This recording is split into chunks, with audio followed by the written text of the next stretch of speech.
Hey everybody, this is Chingling again. This is obviously not Minecraft. This is going to be a video of how to spray paint an Xbox controller.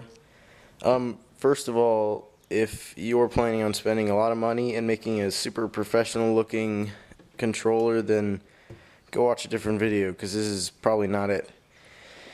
But apart from that, if you don't want to spend very much money and want to just make a cool controller, then you should watch this because this will show you how. Stuff you need: spray paint, obviously.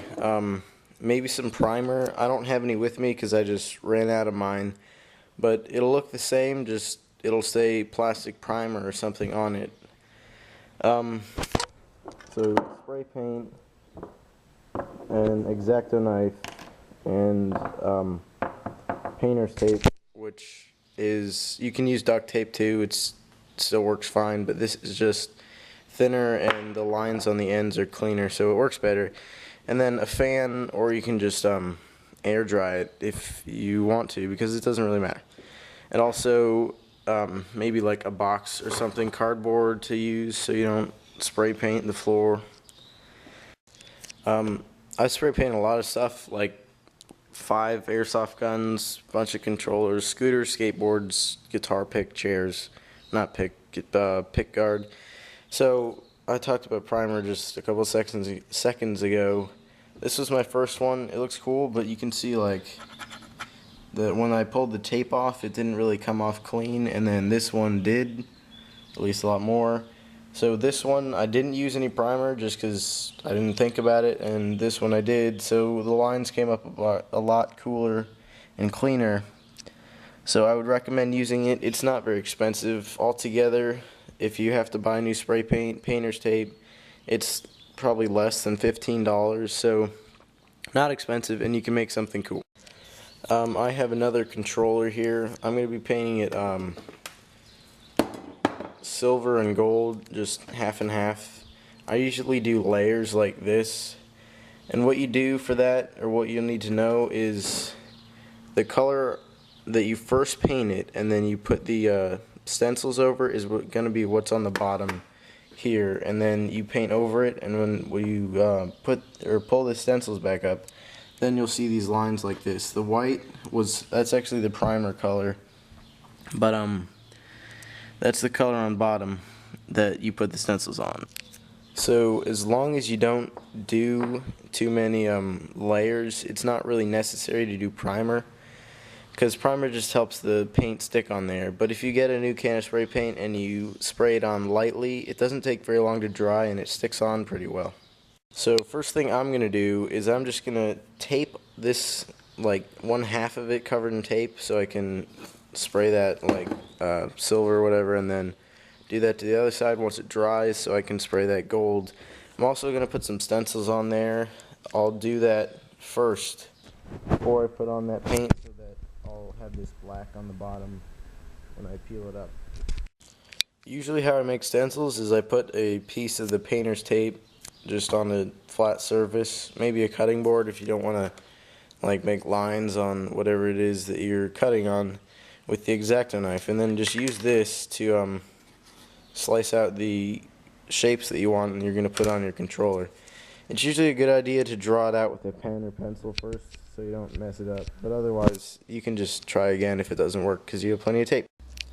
So I've got most of the stencil on there now. I tried to make it look kind of like a microchip or something. I got the idea from Homefront. They have a camo like that in the game, and I didn't really want to do another like tiger stripe sort of thing. I had a better tiger stripe example, but I gave it to my friend for like a present. But either way, I'm doing this. I'll finish up this the stencils, and then what I'm gonna do is I'm just gonna use a bag like this, and usually, because this is a lot easier than taping up the whole thing, I'll put this on there and then just use one piece of tape to make a clean line down the middle. So I finished taping that up and put the bag on there, so I'm gonna go outside and we'll paint this part silver. Alright, so shake up your can,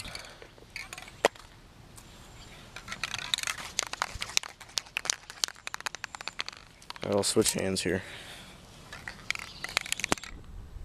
Alright, so just do this in light coats. The lighter the coat, the faster it dries, and also the thinner the coat, the better it stays on. Because if it pulls up too much, then it doesn't stay. It just gets all sticky and nasty and drips and makes it look bad.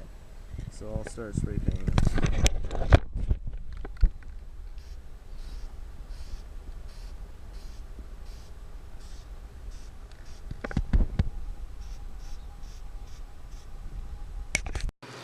So I just finished painting that silver, and it's good if you use a bag or something that you can like hang it up on something. I just taped a screwdriver to this paint can, then I hung it there, and I'm using this fan to dry it.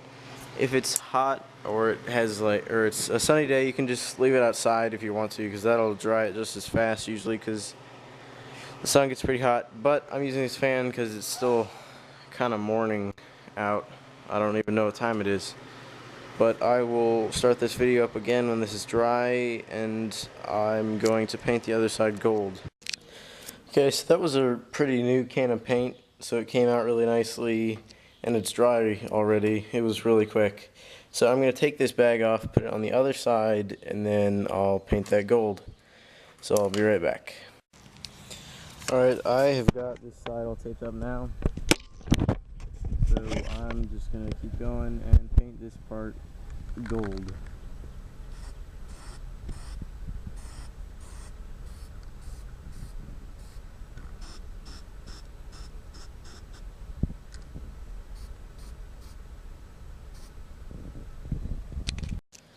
Alright, both these cans of paint were pretty new and came out really well, and it didn't take very long at all to dry. So for that reason, I'd recommend going out to buy spray paint. If you have old kinds, then, I mean, you can use it if you want to. Old kinds usually clump up a little bit more and take longer to dry. It usually turns out pretty much the same, so it's all your choice. But I'm going to take this tape off, and we'll see how it looks. Alright, so I just took that tape off. It looks awesome so far. I ended up scraping the paint off the center button because it was chromed already, so I thought that would look cool.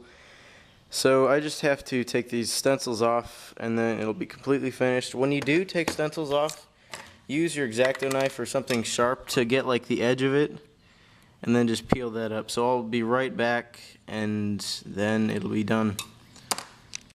Alright, so I just took these stencils off, and it looks really cool. When you do take the stencils off, peel them off slowly so that it doesn't take any paint with it like it sort of did here. I mean, it looks fine, but sometimes it peels off paint like this one did. First time I didn't use primer. This whole little, I guess you can see it, this whole little triangle right here was supposed to be black, but it peeled off, and you can kind of see it, but it still looks cool. So there you go. This is what it looks like. One thing I forgot to mention, back here you should cover this up so the stuff in the battery pack doesn't get all messed up. So just tape that over and it'll be fine. Another common thing, it doesn't actually like mess up any of the controls. If you were wondering, I've used these controllers and stuff, and it works fine. If you use too much paint, sometimes like one button gets stuck, but if you just press it a little bit harder, it'll unstick it and it'll be fine. So there you go. It's pretty easy to make one of these, just use some spray paint. I hope this answered your questions. Comment, rate, subscribe for more videos. Goodbye.